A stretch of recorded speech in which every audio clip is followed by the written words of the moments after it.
Dun dun Dun dun dun dun dun dun dun dun dun dun dun dun dun dun diddle-oo diddle diddle-oo Dun, dun dun dun dun dun. Hello and welcome to Overcranked. We are your hosts. I am Nick Fisher. I am Freddie Nazru. Now today, in case you hadn't seen by reading the title and heard the music, we are not doing Stranger Things. No. We've been busy, haven't we, Freddie? Yes, very. We haven't had time to blitz Stranger Things, Yes. but we all... Nick's been ill as well. I have, He seems to have recovered though. No, I'm going to book a doctor's appointment for tomorrow, but thank you for checking. Yeah, we didn't have time to watch something for an episode, so we thought, well, we know Mission Impossible pretty well, so here we are. Yes. We hope you're well. How's your Yes. week been? Don't say to your computer out loud, that's weird. But here we are. We're the princes of the Prince Universe Queen? Okay, yeah, we're doing... I think every episode now we've said we're going to do one thing for the next episode and done something else. So we're going to keep doing that to keep you on your toes. Yeah, it's just become tradition, hasn't it? I don't know if it's long-standing enough to be the tradition, because this is only the fourth review episode. But 100% of the reviews, with the exception of the first one. Yeah, I think we did know we were going to do Spectre then, didn't we? Yeah. But next week we'll next week, whenever we do that, which won't be Sunday or Monday. No, it won't be one of those. But that'll be Doctor Strange. Yes. Then we'll either do the following week Stranger Things or a review of both Jack Reachers, and then the other time we'll do Stranger Things. But we are going to do Stranger Things. We just need to get Freddie to sit down and watch it, because I want to watch it with him, because certainly toward the end it gets a little convoluted, as some of you will know, I'm sure, so I kind of forget stuff. But Freddie. Yes. This week. Yes. We're here to talk about Mission Impossible. Yes, Mission Impossible. All five of them, not the TV series or the revamped series or that no. advert with the actor in. Is his name Peter Graves? Or is that the I don't know character? which advert, yeah. Peter Graves could be the character. It's a car advert from the 80s. Ah. Anyway, I don't remember much of 80s TV. No, but you still hung over from the 70s? Yes. Excellent. I was having to sober up by the 90s, but then the wave culture kicked in, and and then PC came on, and that's what sobered me up a bit. Excellent. Which is why I'm able to talk in a fairly coherent way now. Now, before we begin our spoiler review of each film individually, Frederick, as the Overcranked Commander-in-Chief, which, now I realise your answer may change by the end of the episode, but which would you say, for un-Mission Impossible listeners, is the best one and the worst one? So they know which to watch and which to avoid. Oh, there's 5, by the way, guys. Yes, there are. In case you didn't know. I'll start with the worst. Okay. I think Mission Impossible 2, because it is too cartoonish. Okay, and which is the best? Mission Impossible 3. In my opinion. 3's definitely the best. So you heard it from both of us. Yes. Overcranked Commander-in-Chief, and I suppose the Lieutenant Green to his Colonel White. What a reference. 3 is definitely the best. Captain Scarlet. Don't do that voice. I was trying to do the Mr. ones. That did not sound like the Mr. Ons. I know, I was just doing that kind of... Okay. Yeah, kind of evil genius voice. Now it's time for our spoiler alarm.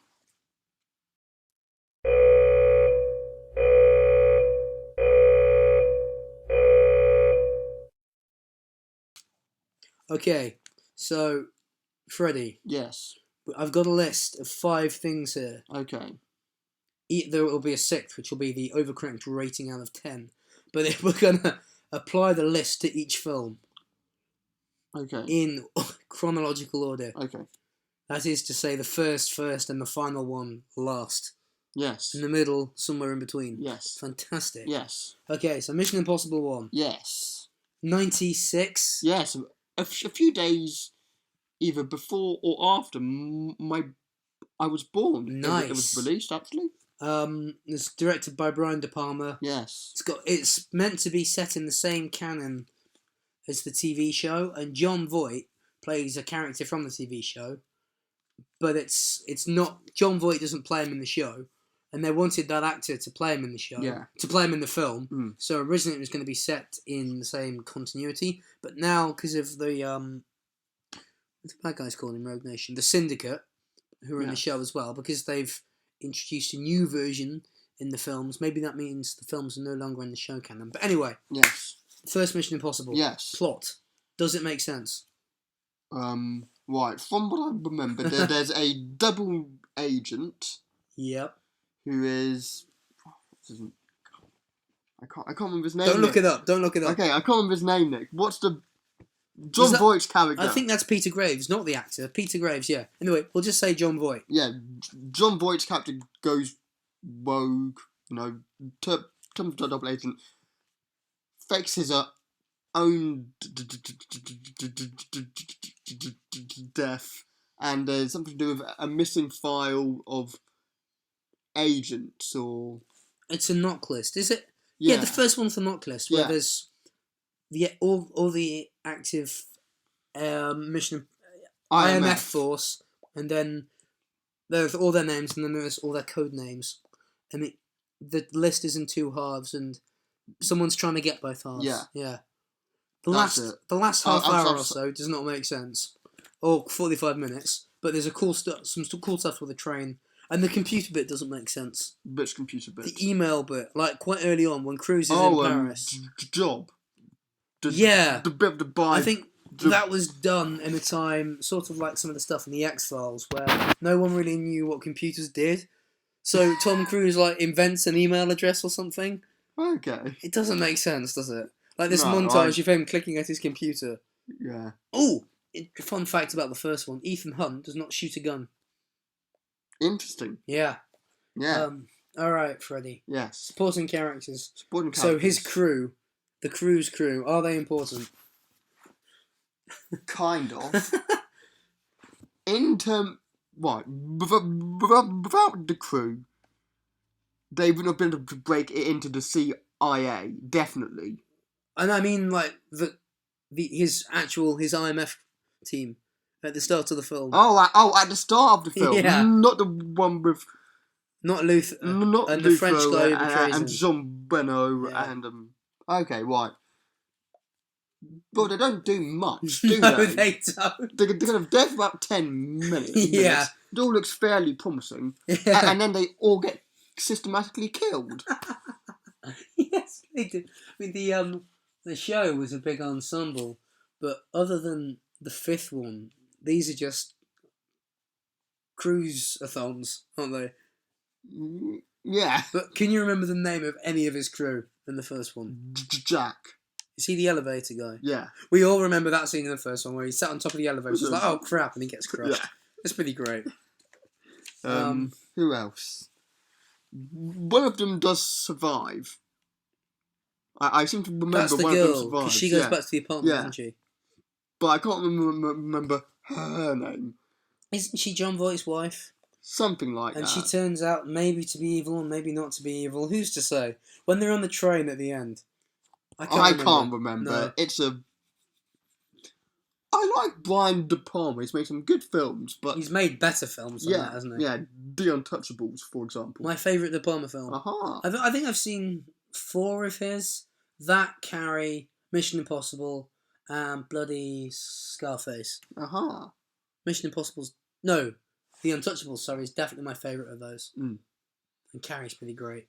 Carrie is fantastic. And read the book as well, listeners. Yes. And on a similar note, read and watch The Exorcist. Very good film. You've read it? Yeah. Was it good? Yeah. I guess it would have been, otherwise you wouldn't recommend it. Jesus, Nick. I just slapped myself in the head, but you can't see that. But hopefully the audio recording on my computer did pick it up. Bet it didn't. How about now? I wonder if I picked that up. I just slapped myself in the face. Again, that's twice in 1 minute, ladies and gentlemen. The first time wasn't my head. That was... No, it wasn't my face. It was more sort of... It was more like my temple. I could have killed myself, or I couldn't. I don't have the muscle to punch someone in the temple and kill them. No, you don't. I don't know. I might do, unless we could find out. No, we shouldn't do that. Should we? No. I don't know. I don't think we should. I don't know. Is there anyone you need bumping off? Like any rogue IMF agents who have been pissing you off? No, but some Tottenham fans have. Yeah, bloody football. I think I said last week you're going to hear a lot about football from one of us on this show. Because one of us bloody loves that crap. It's great. It's really not. Archery is where it's at. Been shooting for 2.5 hours today. So much fun. Anyway, back to Mission Impossible. Sporting characters. Right. The stunt. That's the helicopter yeah. in the train tunnel, and then stuff happens, and then Tom Cruise jumps off it, and Hasta then it blows lasagna, up don't get and- me on you. Red light, blue light, all that Yes. stuff. Yeah. I like it. That's probably my favourite scene of the first film. I think it's the best scene because it's one of the best uses of the music, and that's a fantastic score. I think the best scene, because of the creepiness and the editing and the way it's been filmed, is the bit where the original crew get killed. Oh yeah. Oh, how could we forget? We don't have a best scene segment in our notes, but best scene for the first one. We're both wrong. It's obviously the vault, isn't it? The vault. Oh, of course. The Mission Impossible scene. The one that I mentioned earlier and I forgot about. Yeah, breaking into CIA. Oh yeah, of course. Toast. Oh well, let's see. Well, what's the soundbar? Toast. Toast. Ow! Ow! He's right next to me. If you didn't get the toast thing, go back and actually don't go back and watch it. Don't bother. Oh right. yeah, toast. That's what. Yeah, there we go. Excellent. Yes. All right, villain. Who is the villain? There are two. Well, the villain is John Voight. Well, there's Max, the arms dealer. Yeah. Somebody else. Who's the other person? Oh, the other IMF agent who's Jean Reno. is. Oh yeah, I was thinking about the guy who Cruise meets with after his crew dies, and he's in the cafe by the fountain. Kittredge. Is he a villain or not? I am not He sure. is, isn't he? Isn't he in the helicopter? Yeah, no, that's the. I genuinely can't remember. Okay, do tweet in us this. Yes. That's at the Overcranked. Is Kittredge villain in Mission Impossible? We can't remember. No. And we're doing well in not saying a certain sentence recently. But we aren't going to say. I already said that. Which one? The one about returning to something and reviewing it. Ah. Yeah. Okay. I think this has certainly got not the best villain. Do we think the second best villain of the series being John Voight, the mentor? Like in Star Wars, if Obi-Wan turned out to be the villain, that would be awesome. Yes, it would. Excellent. Yeah. Yeah. I'll go with that. Second best villain. Fantastic. And okay, this is a little vague, but we think if you've seen the Mission Impossible films, and you've seen all of them, you'll get what we mean. What do you think of the, for lack of a better word, style of the first film? I think it's in terms of the directing style, it's obviously a Brian De Palma film. I can't tell. Go on. Because he's known for big sweeping shots and that's not what I mean. and pans. That's and, no, Freddie. I don't mean something as sophisticated as that. I mean, if you think about how they become more and more realistic as the series goes on. Yeah. Like between something like Bourne and Kingsman. Why? Where would you put this? The first film. Oh, it'd be. It's very much steeped in realism. Yeah, isn't it? It really is. It's got a couple of slightly science fiction-y bits like the mask, and the vault looks like the ship in 2001. Discovery 1. This is possibly this is almost like Dr. No or From Russia with Love. Yeah. It's Yeah. slightly not in reality, but there's barely any action in it as well. There's two real sort of action sequences, and one of them is Tom Cruise running away from a fountain or jumping into a fountain or something. Running away from a is that the restaurant? Yeah. But a fish tank explodes. That's it, a fish tank, not a fountain. My mistake. This is, do we think, the closest to real life in terms of the really sort of cartoony style they have? So yeah, not cartoony. Like, we know, like, if 2 is the least realistic, and this is the most. I don't know. The third maybe is fairly, especially revolves around a kidnapping, doesn't it? Yeah, but the third has got more science fiction-y things in it, slightly science fiction-y stuff. True, like the chip going into the head, and he's kind of indestructible in the third one, because the second one is the one where he is essentially, what's his name? Dominic Toretto from Fast and Furious. The second one, Cruise is essentially indestructible and can do anything. And in the third one, there's a little bit of that. Like, he's caught in an explosion, and he hits a car or something, and he's fine.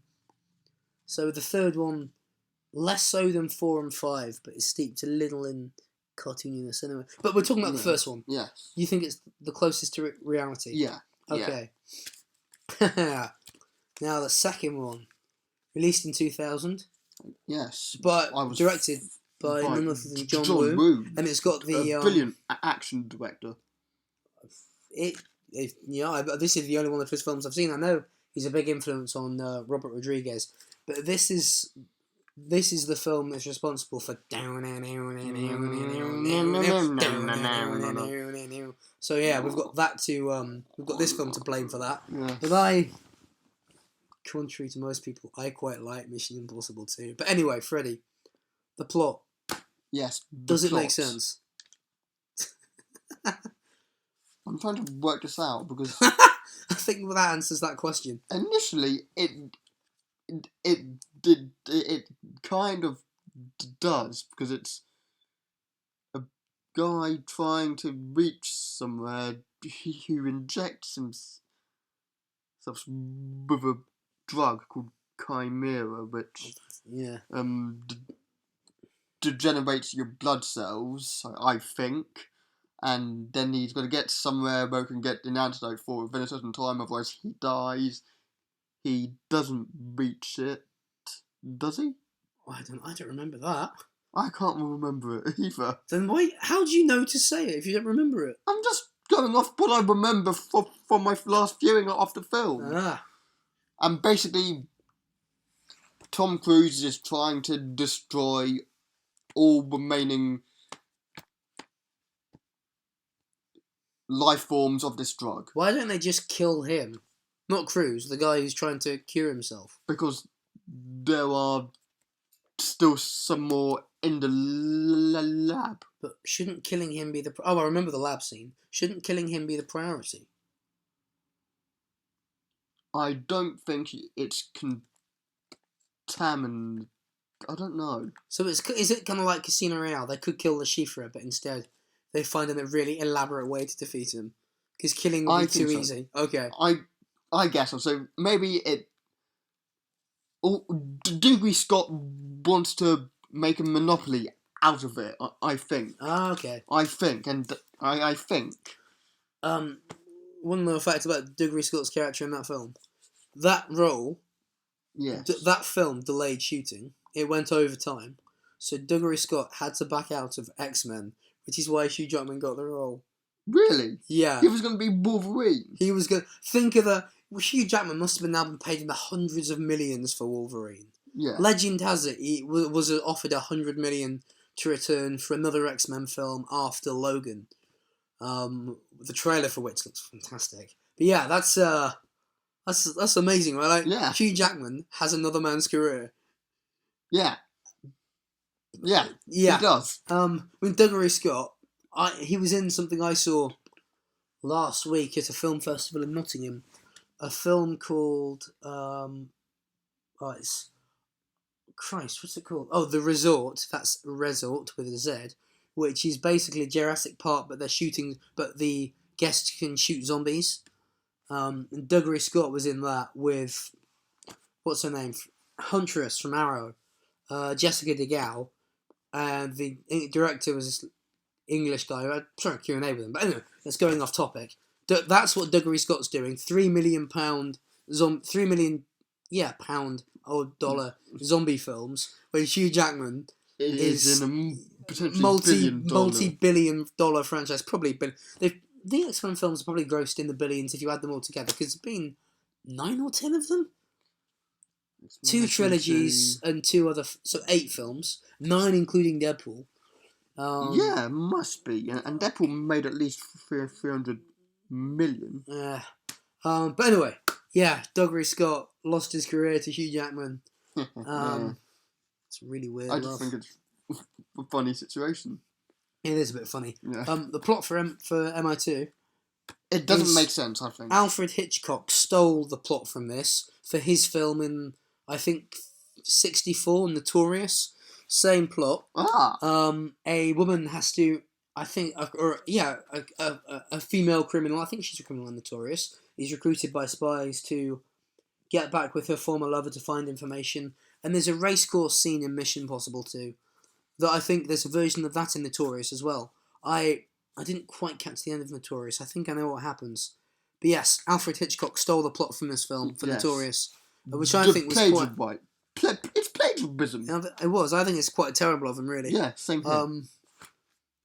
The stunt in Mission Impossible 2 is that the rock climb.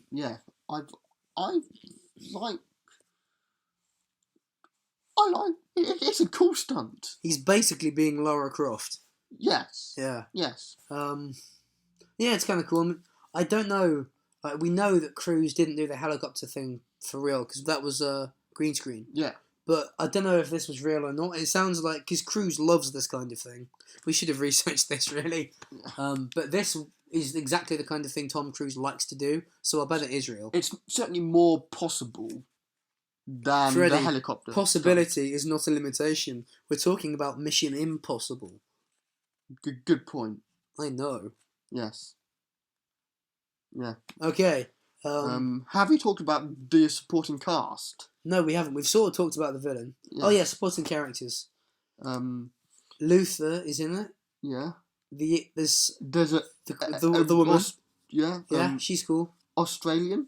The Australian pilot. Oh, I don't remember. Australian helicopter pilot turns up in the same scene with Luther, Billy Baird. I vaguely remember him. I remember 2 fictional pilots. Another Tom Cruise role, Maverick, obviously, and Michelle Rodriguez from Avatar. I need to expand my films with pirates' knowledge. Pirates? Pilots. Luke Skywalker. There we go. Yeah. What about He's a pilot. Ray's a pilot. I'm a pilot. Have you seen Airplane? Airplane. No, I've seen a little bit of that. My friend was watching it, and that particular scene had a laugh track in, which I thought was weird. Did it? Yeah. I'm sure it was Airplane. I can't remember. Anyway. Yeah, well, that's definitely my top 5 funniest films of all time. Yeah? Oh, right. Yeah. No one in military has seen Clerks. I want to shoot them all. With their own bows. I think you're perfectly entitled. Thank you. You know, I haven't met them and I probably never will, but they're decent people, but Clerks is Clerks. Yes. Clerks, it's a...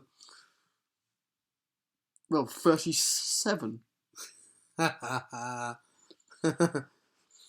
Yes, Okay, style. Well, we sort of talked about that on the first one, but Mission Impossible 2 is almost like a parody of... Alright.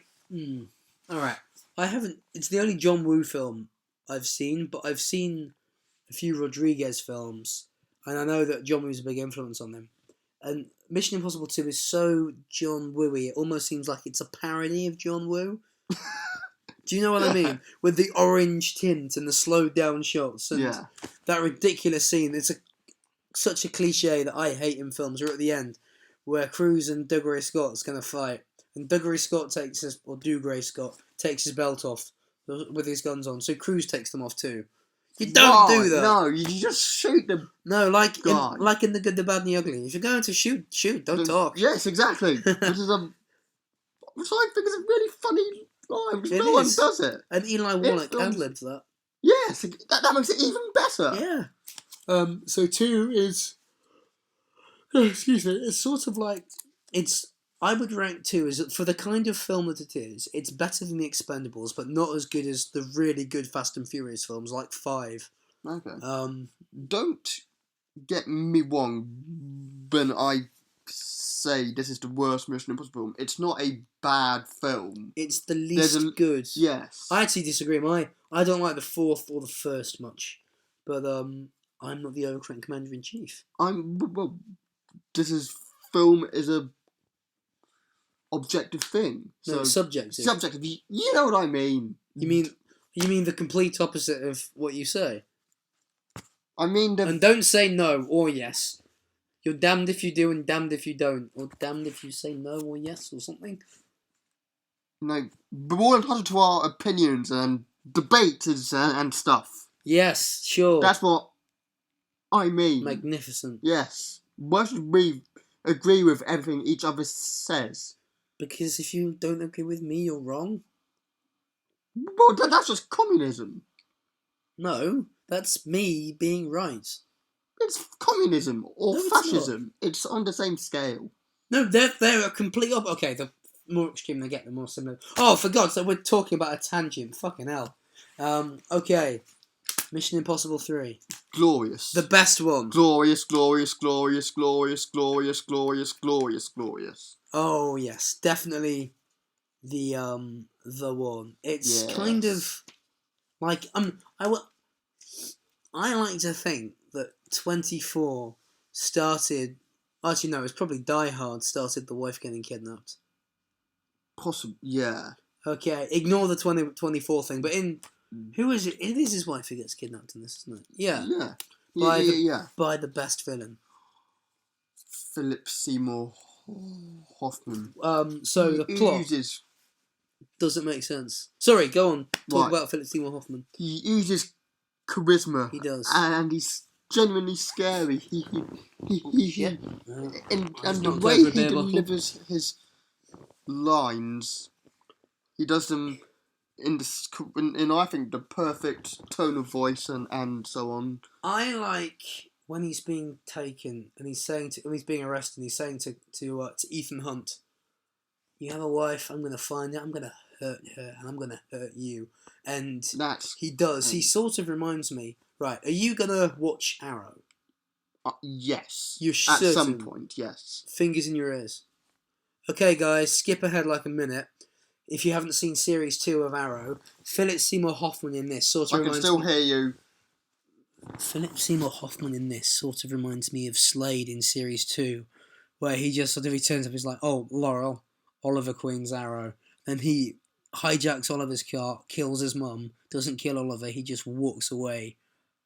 And he's so relaxed about being a supervillain. It's really cool. I mean, Philip Seymour Hoffman probably can't... Because Slade is sort of like an evil genius and a henchman rolled into one because he's mind and muscle like Bane. Philip Seymour Hoffman, he's just brain. But he's still really cool, and he does remind me of Slade in Series 2 of Arrow. The way he's just, "I'm going to hurt you, I'm going to kill you," and all that. Yeah, it's fantastic. Okay, you're okay now, Freddie. Okay. So he's pretty good, isn't he? Yes. The plot, does it make sense? Yes. It does, doesn't it? Yeah, it does. He's got a mission to do, which he succeeds, and then there's people who are doing naughty things in the IMF. Yes. It's not who you would think would be doing naughty things in the IMF. Philip Seymour Hoffman escapes, kidnaps Cruise's wife, and he rescues her, and she finds out that he's a spy, and it's got what could be an ending to the series. Yeah, when JJ made it, I think it was meant. It seems like, because that was long before that was before the MCU came around, so that was when 3 films was enough, which I think it still should be. And that was the ending to the trilogy, and I think it would have been the best. It would have been one of the very few trilogies where the last film's the best. Yes, I think part of the clarity in terms of the plot is because of JJ. Possibly. I suppose everything as I've seen has been pretty straightforward, but that's just this. Star Trek 1 and 2 and Force Awakens. Gave up watching Lost, and I haven't seen bloody Super 8. I haven't either. I started that some time ago. I may have started it twice and given up both times. Alright, The Stunt. What is the stunt? Well, it's when they... Is it in the one in China? No, it could be the building. They sort of Beijing, Tarzan swing on the building. Yeah, that's the Yeah. one. Yeah. That's pretty cool. Yeah, it is. It is. Don't know if they did that for real or not. They. We should have researched these. Yeah. I've got the documentary about it on my DVD copy, and yeah, but I can't remember. They did. I think they did it with green screen, if I remember rightly. But That rings a bell, actually. Yeah. Hold me to that. Do hold it to him. Hold him to it. Yeah. Yes. No. Wait. I'm Possibly. I don't know. Supporting characters. Simon Pegg. Oh God, yes. Simon Pegg is in it. That was originally going to be Ricky Gervais. I don't care. I think it was Ricky Gervais, but I'm glad it's Simon Pegg. He's perfect, brilliant. I think. If it wasn't Ricky Gervais, tweet at us and let us know, or Facebook us. We're also at the Overcranked on Facebook. Do they make any difference to the film, Nicholas? I don't know. Well, it's a supporting character. Like, you care about... When we say supporting characters, really we mean this team. You sort of care about Ethan Hunt's sidekick or trainee who dies. And Luther is... Well, I don't remember what he does in this film, but he's there. Simon Pegg's great. Yes. Being Simon Pegg. Jonathan Rhys-Meyers Is he... He's the one who isn't Maggie Q. Yes. I seem to remember this one being a little more team-centred than the other two. Or the first two. Aaron Paul isn't... He's not worthy of a supporting character mention, but he's worthy of mention because he's Aaron Paul. He's in it for like a minute. I think he's someone's boyfriend or someone's brother, and somebody phones him. Also known as Jesse from Breaking Bad, Jesse Pinkman. My favourite character on that show. What were you going to say? He is Tom Cruise's wife's brother. Okay. And Ethan calls him. Oh, okay. When he's trying to track down his wife, whose Yeah. name I can't remember. Julia, that's it. Alright, we've got all those? Yeah, okay, Yeah. Style. Slightly closer, it's pretty much on the same end, at the same part of the scale of cartoony and real as the first film, only there's more action in it. Yeah, I agree. Yeah, it's little, maybe slightly less, slightly more removed from reality than the first one, but about the same. And there's more action in it. It does have that little bit where Cruise is thrown against a car and runs off like he's absolutely fine. It does. We get to see Ethan. Actually, no, that's not important. Never mind. But yeah, I think it's pretty cool. It's got that good bit with the lip reading with subtitles, which isn't really important at all, but I like mentioning it. Remind me. Oh, it doesn't matter. Okay. Okay.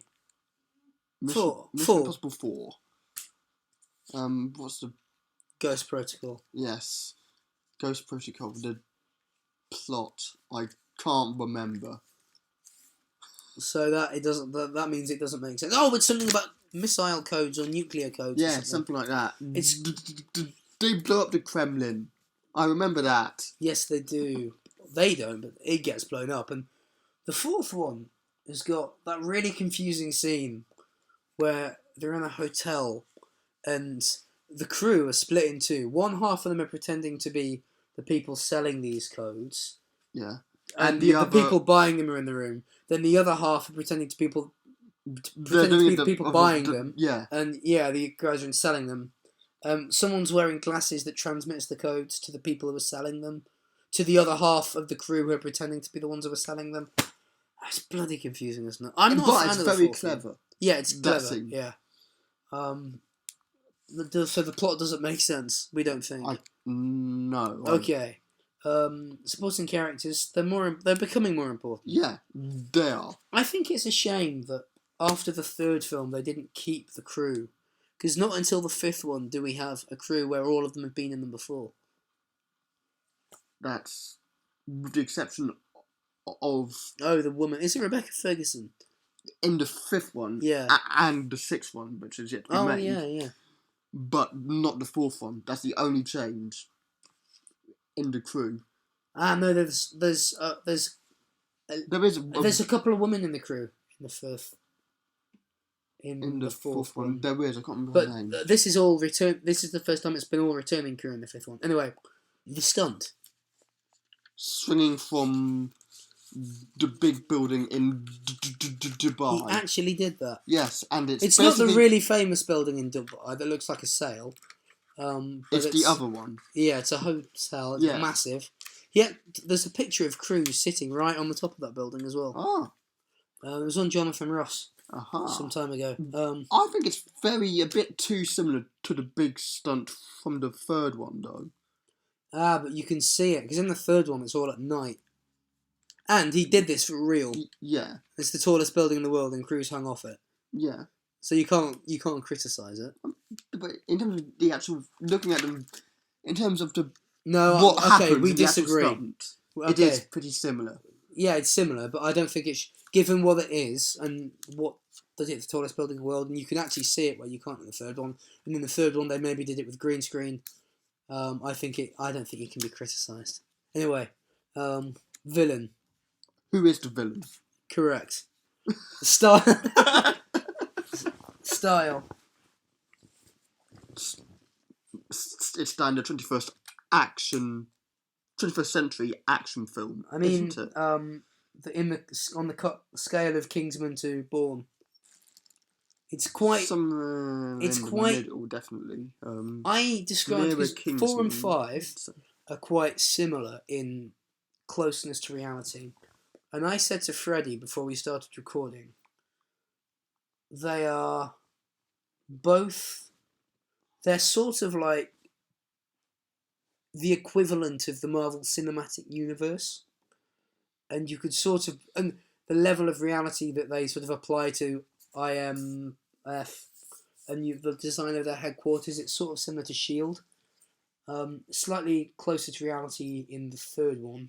But yeah, that's what I think. Do you think that's okay? I know you haven't seen the MCU film, so you can't. Yeah, I can't comment. But I'm right. Okay. I promise. Okay. Okay. Yeah, the villain.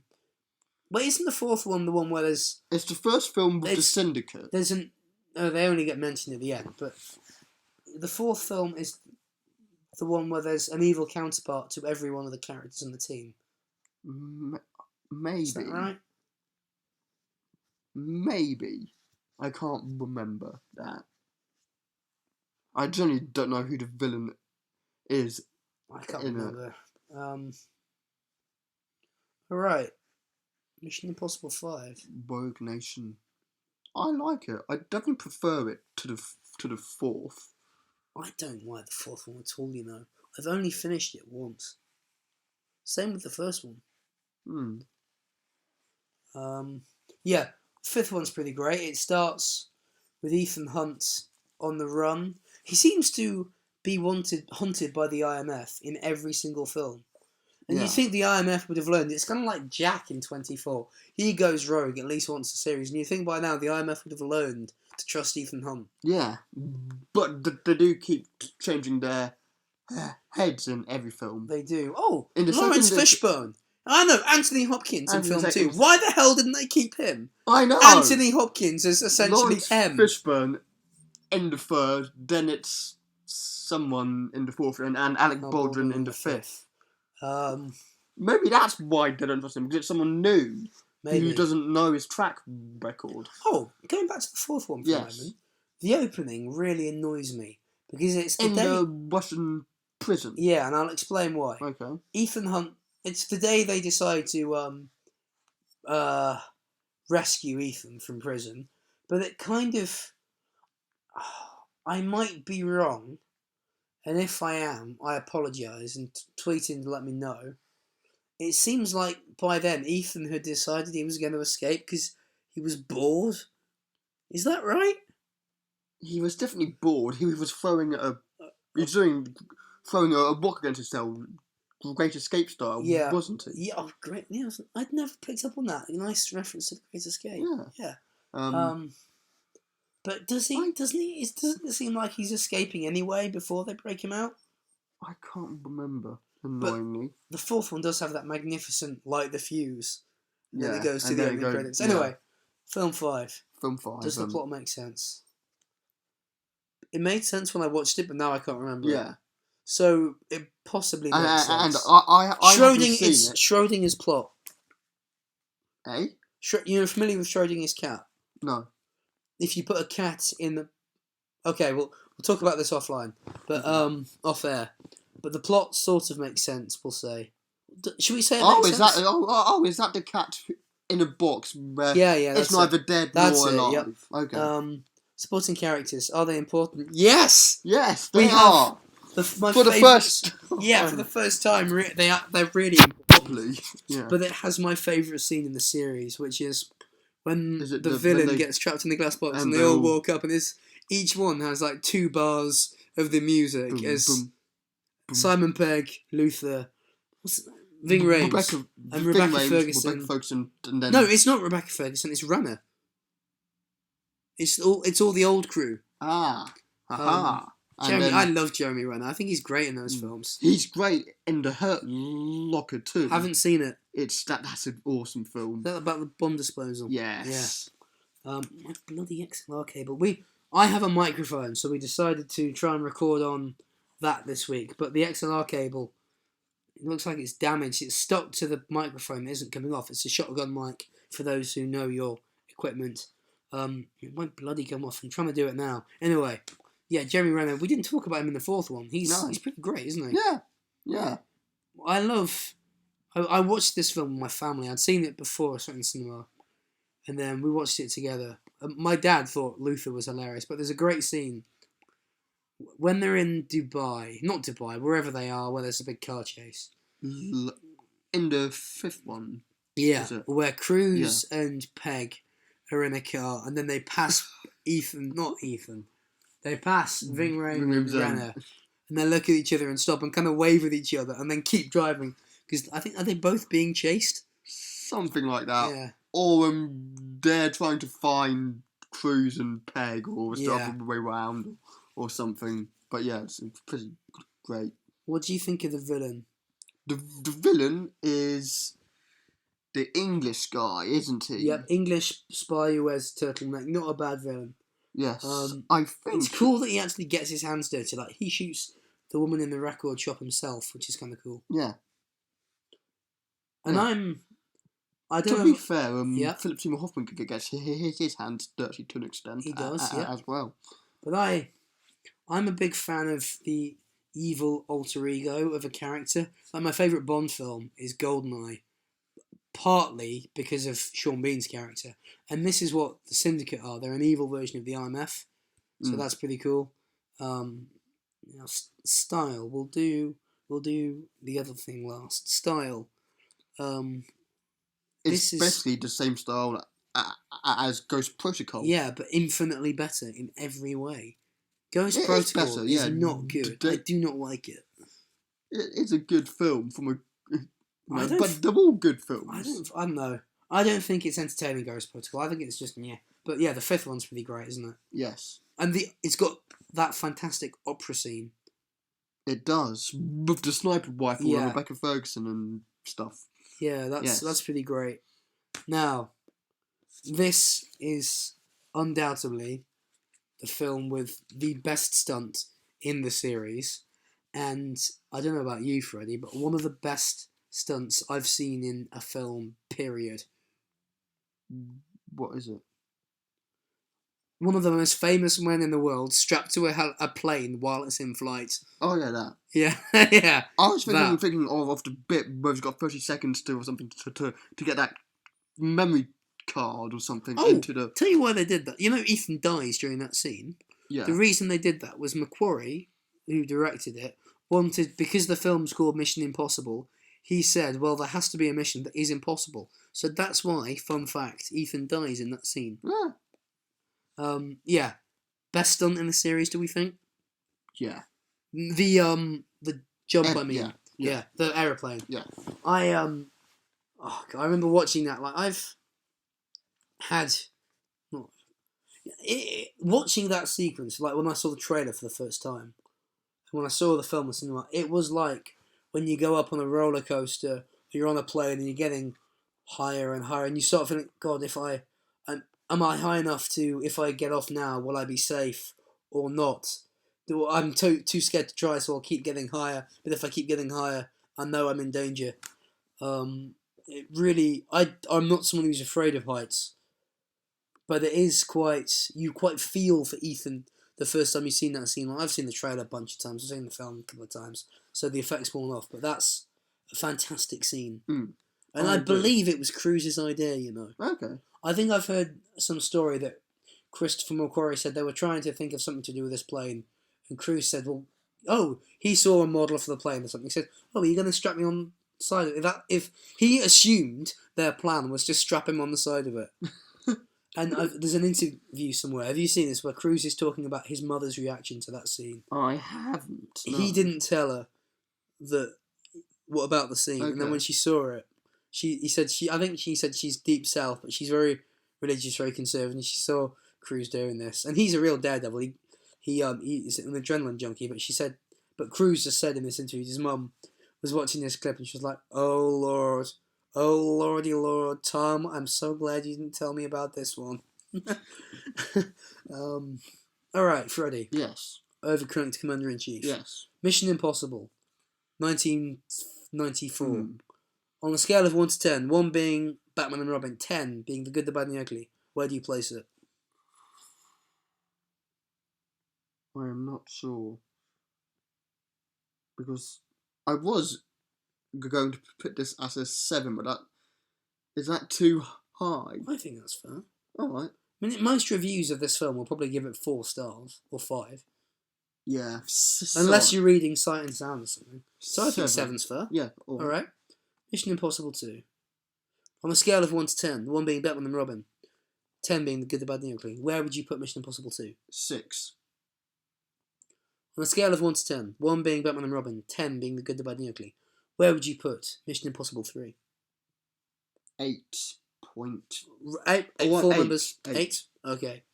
On a scale of 1 to 10, 1 being Batman and Robin, 10 being The Good, the Bad and the Ugly, where would you put Mission Impossible Ghost Protocol? 7. On a scale of 1 to 10, 1 being Batman and Robin, 10 being The Good, the Bad and the Ugly, where would you put Mission Impossible Rogue Nation? 7. You wouldn't give Rogue Nation an 8? Avada Kedavra! No, because Mission Impossible 3 is, I think, is better than all 4 of them. So that. But you think that 5 is better than 4, but you gave them the same ranking. No, I didn't. You gave 4. Sorry, I've 2 for a second. But anyway, who am I to question? Yeah, but it's because I couldn't go in depth with them. That's why. Oh, sorry. But 8.7 will just fuck with people's heads. Anyway, yeah, we've come to an end. It's a short one. Yeah. Peaky Blinders was like 1 hour and 20. Yeah. Well, maybe it'll be more. Well, that's how long it's been. That's how long it's been. Yeah. Thanks for listening, folks. Wait. What are we doing next week? Next week we will not. Next week we will record midweek, but it might not be uploaded until Sunday or Monday, just because that's when we upload. But next week is going to be our Doctor Strange review, isn't it? Yeah. I'm looking forward to that a great deal. Freddie has not been exposed to any MCU. I've been exposed to almost all of it, arguably too much. So that's going to be a fun review. We're looking forward to that. then we'll do Stranger Things eventually. I'd like to do a review of the 2 Jack Reachers. Because I want to see the new one. I've read some of the books. If anyone's any Reacher fans out there, I've read Without Fail, The Hard Way, The Affair, and Christ, I can't remember the name of it. But the one where there's 2 towns, Hope and Despair, and Despair's ruled by a pope or a cardinal who's a nutter, and it's very similar to First Blood. Anyway, yeah. Are there any Jack Reacher fans out there? I haven't found many in my life. I don't haven't know. seen Since or read any of Since them. I started reading the books, which is when I was in lower 6th, I'm in 3rd year of uni now, I think I've known like 2 or 3 people who read them. So yeah, if you read 4. So if you read Jack Reacher, tweet us. And if you don't read Jack Reacher, tweet us anyway, but not about Jack Reacher. Yes, please do. But yeah, Doctor Strange next week. Thank you for listening, you beautiful people. We are going to try and get a jingle.